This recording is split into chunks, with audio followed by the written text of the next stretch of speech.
আসসালামু আলাইকুম। Welcome to daily job news and preparation YouTube channel. আশা করি সবাই ভালো আছেন। আমিও আলহামদুলিল্লাহ ভালো আছি। তো প্রতিদিনের মতো আমি আজকেও আপনাদের মাঝে হাজির হয়েছি একটি চাকরির প্রস্তুতিমূলক ভিডিও নিয়ে। তো ভিডিওটি হচ্ছে সমাজসেবা অধিদপ্তরের চাকরি পরীক্ষার জন্য সাম্প্রতিক বিষয়াবলী সম্পর্কিত সাধারণ জ্ঞানের প্রশ্ন উত্তর সম্পূর্ণ গাইডলাইন বা সাজেশন বলতে পারেন 2025। তো আমি এখানে 50টি প্রশ্ন রেখেছি এবং 50টি প্রশ্ন উত্তর সহ। আশা করি আপনাদের জন্য 100% কমন উপযোগী হতে চলেছে 50টি প্রশ্ন। তো সবাই ধৈর্য সহকারে মনোযোগ দিয়ে ভিডিওটি সম্পূর্ণ দেখবেন। আর যদি আমাদের ইউটিউব চ্যানেলে নতুন হয়ে থাকেন তাহলে অবশ্যই সাবস্ক্রাইব করে অল নোটিফিকেশন সেট করে রাখবেন, কারণ আমরা সবসময় সকল প্রকার চাকরির নিয়োগ বিজ্ঞপ্তি এবং চাকরির প্রস্তুতিমূলক ভিডিও আপলোড করে থাকি। তো সবার আগে চাকরির যে কোনো আপডেট পেতে আমাদের চ্যানেলটি সাবস্ক্রাইব করে সাথেই থাকুন। এবং আমাদের এই ভিডিওটি ভালো লাগলে অবশ্যই একটি লাইক দিবেন, এবং আপনি কোন জেলা থেকে আমাদের ভিডিওটি দেখতেছেন তা অবশ্যই কমেন্টে জানাবেন। এবং আপনার ভাই বোন বন্ধু আত্মীয় স্বজন কেউ যদি চাকরি প্রার্থী থেকে থাকে তাহলে তার কাছে ভিডিওটি অবশ্যই শেয়ার করবেন এবং তাকে কমেন্টে মেনশন করে যাবেন। তো আমি আর কথা বাড়াবো না, আমি চলে যাচ্ছি মূল আলোচনায়। Welcome to daily job news and preparation YouTube channel. Subscribe for daily job news. Thank you. তো ভিউয়ার্স, আগামীকালকে আমরা 50টি দেখেছিলাম, তো তারপরের থেকে আমি প্রশ্নগুলো দিব। আর একটি কথা হচ্ছে যে আমি ইতোমধ্যে আমাদের ইউটিউব চ্যানেলে অনেকগুলোই চাকরি প্রস্তুতিমূলক ভিডিও আপলোড করেছি। সেই ভিডিওগুলো আমার এই ভিডিওর ডিসক্রিপশন বক্সে লিঙ্ক দেওয়া থাকবে, সেখান থেকে আপনারা ভিডিওগুলো দেখে নেবেন। তো যাই হোক, আজকের প্রশ্নগুলো দেখা যাক। 51 নম্বর, বাংলা একাডেমির বর্তমান মহাপরিচালক কে? উত্তর, ডক্টর মোহাম্মদ আজম। বাংলা একাডেমির বর্তমান মহাপরিচালক ডক্টর মোহাম্মদ আজম। 52 নম্বর, মার্কিন যুক্তরাষ্ট্রের নবনির্বাচিত প্রেসিডেন্ট কততম? উত্তর, 60তম। মার্কিন যুক্তরাষ্ট্রের নবনির্বাচিত প্রেসিডেন্ট 60তম। 53 নম্বর, বাংলাদেশের তৃতীয় সমুদ্র বন্দর কোনটি? উত্তর, পায়রা সমুদ্র বন্দর। বাংলাদেশের তৃতীয় সমুদ্র বন্দর কোনটি? পায়রা সমুদ্র বন্দর। 54 নম্বর, রৌমারী সীমান্ত কোথায় অবস্থিত? উত্তর, কুড়িগ্রাম। রৌমারী সীমান্ত কুড়িগ্রাম অবস্থিত। 55 নম্বর, দেশের সবচেয়ে বড় ও ঐতিহাসিক বৌদ্ধবিহার কোনটি? উত্তর, রাংকুট বৌদ্ধবিহার। দেশের সবচেয়ে বড় ও ঐতিহাসিক বৌদ্ধবিহার রাংকুট বৌদ্ধবিহার। 56 নম্বর, পায়রা সমুদ্র বন্দর কোথায় অবস্থিত? উত্তর, পটুয়াখালী। পায়রা সমুদ্র বন্দর পটুয়াখালী অবস্থিত। 57 নম্বর, সম্প্রতি যুক্তরাষ্ট্রের সর্বোচ্চ সম্মানসূচক প্রেসিডেন্সিয়াল পদক পেয়েছে? উত্তর, এহসান হক। সম্প্রতি যুক্তরাষ্ট্রের সর্বোচ্চ সম্মানসূচক প্রেসিডেন্সিয়াল পদক পেয়েছে এহসান হক। তো এখানে আরেকটি বিষয় উল্লেখ আছে যে এখানে কিন্তু প্রেসিডেন্সিয়াল পদক এবং আরেকটা আছে প্রেসিডেন্সিয়াল অফ ফ্রিডম, এই দুইটা বিষয় কিন্তু আলাদা। তো সম্মানসূচক প্রেসিডেন্সিয়াল পদক পেয়েছে এহসান হক, আর প্রেসিডেন্সিয়াল মেডেল অফ ফ্রিডম এটা হচ্ছে পেয়েছে ডক্টর মোহাম্মদ ইউনূস এবং আমাদের প্রিয় ক্রিকেটার মেসি। 58 নম্বর, সংবিধান সংস্কার কমিশনের বর্তমান চেয়ারম্যান কে? উত্তর, ডক্টর আলী রিয়াজ। সংবিধান সংস্কার কমিশনের বর্তমান চেয়ারম্যান ডক্টর আলী রিয়াজ। 59 নম্বর, সংবিধান সংস্কার কমিশন সম্প্রতি গণপ্রজাতন্ত্রী বাংলাদেশ পরিবর্তন করে নতুন যে নামকরণের সুপারিশ করে? উত্তর, জনগণতন্ত্রী বাংলাদেশ। সংবিধান সংস্কার কমিশন সম্প্রতি গণপ্রজাতন্ত্রী বাংলাদেশ পরিবর্তন করে নতুন যে নামকরণের সুপারিশ করে জনগণতন্ত্রী বাংলাদেশ। তো এটা কিন্তু এখনো সংস্কার হয়নি, বাট নামকরণের সুপারিশ করা হয়েছে, এখনো এটার কার্যকর হয়নি এখনো। তো এটার সুপারিশ করা হয়েছে জনগণতন্ত্রী বাংলাদেশ এই নামকরণ করার জন্য। 60 নম্বর, এনআইটিএ এর পুনরূপ কি? এনআইটিএ এর পুনরূপ national রিসাইডেন্ট investors take account. NITA এর পুনরূপ ন্যাশনাল রিসাইডেন্ট ইনভেস্টর্স টেক অ্যাকাউন্ট। বিষয় এই প্রশ্নটা একটু কঠিন আছে, এটা আপনারা নোট করে রাখবেন। National resident investor tech account. 61 number, টেকসই উন্নয়ন অভিষ্ট অর্জনে যে সংস্থা কাজ করে? জাতিসংঘ। টেকসই উন্নয়ন অভিষ্ট অর্জনে যে সংস্থা কাজ করে? জাতিসংঘ। 62 নম্বর, এসডিজি অর্জনের সময়সীমা কত? এসডিজি অর্জনের সময়সীমা 2030 সাল পর্যন্ত। এসডিজি অর্জনের সময়সীমা 2030 সাল। 63 নম্বর, প্রাণীর শ্রেণীবিন্যাস ও দ্বিপদ নামকরণ পদ্ধতি প্রণয়ন করেন? উত্তর, বিজ্ঞানী ক্যারোস লিনিয়াস। প্রাণীর শ্রেণীবিন্যাস ও দ্বিপদ নামকরণ পদ্ধতি প্রণয়ন করে বিজ্ঞানী ক্যারোস লিনিয়াস। 64 নম্বর, দার্শনিক অ্যারিস্টটল যে দেশের নাগরিক? উত্তর, গ্রিস। দার্শনিক অ্যারিস্টটল গ্রিস দেশের নাগরিক। 65 নম্বর, বর্তমানে সরকারি বিদ্যালয় রয়েছে 55টি। বর্তমানে সরকারি বিশ্ববিদ্যালয় রয়েছে 55টি। বর্তমানে সরকারি বিশ্ববিদ্যালয় রয়েছে 55টি। 66 নম্বর, দেশে HMVP আক্রান্ত হয়ে মৃত্যুবরণকারী প্রথম নারীর নাম কি? উত্তর, সানজিদা আক্তার। দেশের HMPV আক্রান্ত হয়ে মৃত্যুবরণকারী প্রথম নারীর নাম সানজিদা আক্তার। 67 নম্বর, প্রাথমিক ও গণশিক্ষা মন্ত্রণালয়ের উপদেষ্টা কে? প্রাথমিক ও গণশিক্ষা মন্ত্রণালয়ের উপদেষ্টা অধ্যাপক ডক্টর বিধান রঞ্জন রায়।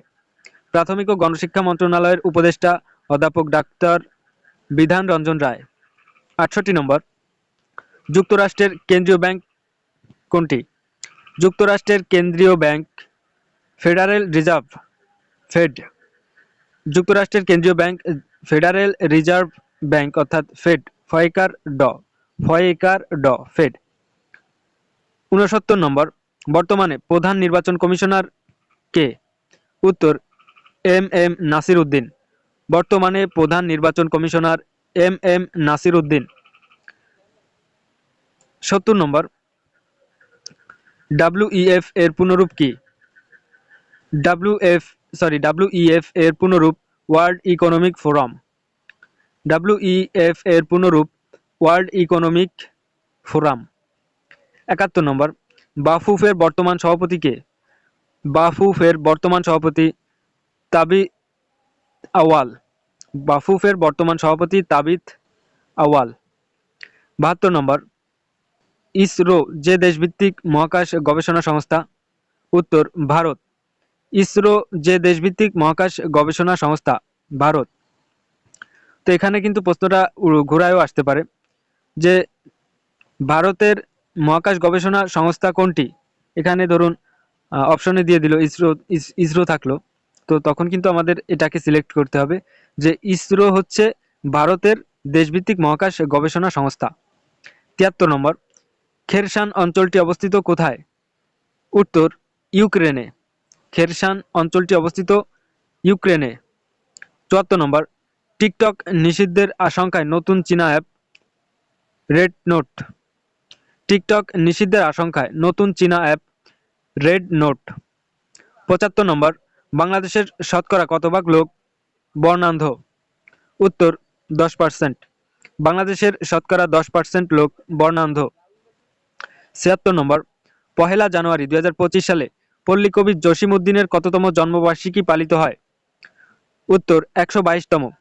1 জানুয়ারি 2025 সালে পল্লীকবি জসিম উদ্দিনের 122তম জন্মবার্ষিকী পালিত হয়। 77 নম্বর, গ্যাজপ্রম কোন দেশের রাষ্ট্রীয় জ্বালানি কোম্পানি? উত্তর, রাশিয়া। গ্যাজপ্রম রাশিয়ার রাষ্ট্রায়ত্ত জ্বালানি কোম্পানি। 78 নম্বর, চীন এবং তাইওয়ানকে পৃথক করেছে কোন প্রণালী? চীন এবং তাইওয়ানকে পৃথক করেছে কোন প্রণালী? তাইওয়ান প্রণালী। চীন এবং তাইওয়ানকে পৃথক করেছে তাইওয়ান প্রণালী। 79 নম্বর, 1 জানুয়ারি 2025 থেকে 2039 সালের মধ্যে জন্ম নেওয়া শিশুরা কোন প্রজন্মের হবে? উত্তর, GEN বেটা। 1 জানুয়ারি 2025 থেকে 2039 সালের মধ্যে জন্ম নেওয়া শিশুরা কোন প্রজন্মের হবে? GEN beta. আমাদের বর্তমান জেনারেশন কোনটা? আমাদের বর্তমান যে জেনারেশনটা, আমরা যে জেনারেশন, সেটা কিন্তু GNZ। 80 নম্বর, বায়ুমান নিয়ে কাজ করা IQR কোন দেশভিত্তিক প্রতিষ্ঠান? উত্তর, সুইজারল্যান্ড। বায়ুমান নিয়ে কাজ করা IQAIR কোন দেশভিত্তিক প্রতিষ্ঠান? সুইজারল্যান্ড। 81 নম্বর, সম্প্রতি যুক্তরাষ্ট্রের সুপ্রিম কোর্ট বহুল প্রচলিত কোন অ্যাপ নিষিদ্ধ করেছে? উত্তর টিকটক। সম্প্রতি যুক্তরাষ্ট্রের সুপ্রিম কোর্ট বহুল প্রচলিত টিকটক অ্যাপ নিষিদ্ধ করেছে। ৮২ নম্বর, উত্তরা গণভবনের অপর নাম কি? উত্তর গভর্নর হাউস। উত্তরা গণভবনের অপর নাম গভর্নর হাউস। ৮৩ নম্বর, বাংলাদেশের বর্তমান পরিবেশ উপদেষ্টা কে? উত্তর সৈয়দা রিজওয়ানা হাসান। বাংলাদেশের বর্তমান পরিবেশ উপদেষ্টা সৈয়দা রিজওয়ানা হাসান। ৮৪ নম্বর, ডোনাল্ড ট্রাম্পের মূল রাজনৈতিক বার্তা কি? উত্তর আমেরিকার ফার্স্ট পলিসি। ডোনাল্ড ট্রাম্পের মূল রাজনৈতিক বার্তা আমেরিকা ফার্স্ট পলিসি। ৮৫ নম্বর, এইচটিএস কোন দেশ ভিত্তিক বিদ্রোহী গোষ্ঠী? উত্তর সিরিয়া। এইচটিএস কোন দেশ ভিত্তিক বিদ্রোহী গোষ্ঠী? সিরিয়া। ৮৬ নম্বর, এইচটিএস এর পূর্ণরূপ কি? এইচটিএস এর পূর্ণরূপ হায়াত তাহরির আল শাম। এইচটিএস এর পূর্ণরূপ হায়াত তাহরির আল শাম। ৮৭ নম্বর, বিশ্বে ধূমপানজনিত কারণে সবচেয়ে বেশি মৃত্যুর হার পাকিস্তানে। বিশ্বের ধূমপানজনিত কারণে সবচেয়ে বেশি মৃত্যুর হার পাকিস্তানে। ৮৮ নম্বর, দেশে রেমিটেন্স পাঠানোর ক্ষেত্রে শীর্ষ দেশ যুক্তরাষ্ট্র। দেশে রেমিটেন্স পাঠানোর ক্ষেত্রে শীর্ষ দেশ যুক্তরাষ্ট্র। ৮৯ নম্বর, ইউএসএ এর রিপাবলিকান পার্টির দলীয় প্রতীক কি? উত্তর হাতি। ইউএসএ এর রিপাবলিকান পার্টির দলীয় প্রতীক হাতি। ৯০ নম্বর, সাম্প্রতিক কোন দেশের নাগরিকদের যুক্তরাষ্ট্র ভিসামুক্ত প্রবেশের সুযোগ প্রদান করে? উত্তর ইসরায়েল। সম্প্রতি ইসরায়েল দেশের নাগরিকদের যুক্তরাষ্ট্র ভিসামুক্ত প্রবেশের সুযোগ প্রদান করে। তো এই বিষয়টা কিন্তু খুবই গুরুত্বপূর্ণ একটি প্রশ্ন, যে সম্প্রতি ইসরায়েল দেশকে অনুমতি দিয়েছে যুক্তরাষ্ট্র ভিসা ছাড়াই প্রবেশের। তো ৯১ নম্বর, বাংলাদেশের খাদ্যপণ্যের বাজারের আকার প্রায় ১৫০ বিলিয়ন ডলার। বাংলাদেশের খাদ্যপণ্যের বাজারের আকার প্রায় ১৫০ বিলিয়ন ডলার। ৯২ নম্বর, পেট্রোলিয়াম রপ্তানিকারক দেশগুলোর সংস্থা ওপেক। পেট্রোলিয়াম রপ্তানিকারক দেশগুলোর সংস্থা ওপেক। ৯৩ নম্বর, ভিয়েতনামের সবচেয়ে বড় কফি উৎপাদনকারী অঞ্চল কোনটি? ভিয়েতনামের সবচেয়ে বড় কফি উৎপাদনকারী অঞ্চল কোনটি? উত্তর সেন্ট্রাল হাইল্যান্ডস। ভিয়েতনামের সবচেয়ে বড় কফি উৎপাদনকারী অঞ্চল সেন্ট্রাল হাইল্যান্ডস। ৯৪ নম্বর, ইস্পাত উৎপাদন ও ব্যবহারে বিশ্বের শীর্ষ দেশ কোনটি? উত্তর চীন।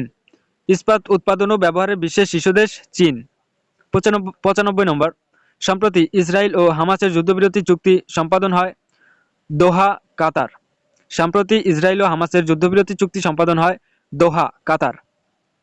৯৬ নম্বর, ইমরান খানকে আল কাদির ট্রাস্ট দুর্নীতি মামলায় কত বছরের জেল দেওয়া হয়েছে? উত্তর ১৪ বছর। ইমরান খানকে আল কাদির ট্রাস্ট দুর্নীতি মামলায় কত বছরের জেল দেওয়া হয়েছে? ১৪ বছর। ৯৭ নম্বর, লস অ্যাঞ্জেলেস দ্রুত দাবানল ছড়িয়ে পড়ার প্রধান কারণ কি? সান্তা আনা বাতাস। লস অ্যাঞ্জেলেসের দ্রুত দাবানল ছড়িয়ে পড়ার প্রধান কারণ সান্তা আনা বাতাস। ৯৮ নম্বর, অন্তর্বর্তীকালীন সরকারের পুলিশ সংস্কার কমিশন এর প্রধান কে? উত্তর সফররাজ হোসেন। অন্তর্বর্তীকালীন সরকারের পুলিশ সংস্কার কমিশনের প্রধান সফররাজ হোসেন। ৯৯ নম্বর, দেশের রেল নেটওয়ার্কে যুক্ত ৪৯তম জেলা কোনটি? উত্তর নড়াইল। দেশের রেল নেটওয়ার্কে যুক্ত ৪৯তম জেলা নড়াইল। ১০০, শাহজালাল আন্তর্জাতিক বিমানবন্দরের তৃতীয় টার্মিনালের নকশাকার কে? শাহজালাল আন্তর্জাতিক বিমানবন্দরের তৃতীয় টার্মিনালের নকশাকার কে? উত্তর রোহানি বাহারিন। শাহজালাল আন্তর্জাতিক বিমানবন্দরের তৃতীয় টার্মিনালের নকশাকার রোহানি বাহারিন। তো ভিউয়ার্স, এই ছিল আজকের 50টি সাধারণ জ্ঞানের প্রশ্ন এবং উত্তর। তো এখানে যে প্রশ্নগুলো আমি রেখেছি সবগুলোই কিন্তু সাম্প্রতিক বিষয়াবলী থেকে নেওয়া। আর এই প্রশ্নগুলো শুধু সমাজসেবা অধিদপ্তরের জন্য নয়, যত প্রকার চাকরির সার্কুলার হয়েছে এবং যত প্রকার চাকরির পরীক্ষা হবে এবং হচ্ছে, সকল চাকরির জন্য এগুলো খুবই গুরুত্বপূর্ণ। তো ভিডিওটি আশা করি সবাই শেষ পর্যন্ত দেখেছেন। তো যদি শেষ পর্যন্ত দেখে থাকেন তাহলে ভিডিওটি কেমন হয়েছে কমেন্টে জানাবেন এবং আপনার ভাই বোন বন্ধু আত্মীয় স্বজনদের যারা চাকরি প্রার্থী আছে তাদের কাছে শেয়ার করতে তো ভুলবেনই না। তো ভিউয়ার্স, আজকে এখানেই বিদায় নিচ্ছি এবং এরকম আরও ভিডিও পেতে কমেন্টে জানান এবং আমাদের ইউটিউব চ্যানেলটি সাবস্ক্রাইব করে আমাদের সাথেই থাকুন। ধন্যবাদ। তো ভিউয়ার্স, আজকে এখানেই বিদায় নিচ্ছি। দেখা হবে নতুন কোনো ভিডিওতে। সে পর্যন্ত সবাই ভালো থাকুন, সুস্থ থাকুন। আল্লাহ হাফেজ। আসসালামু আলাইকুম।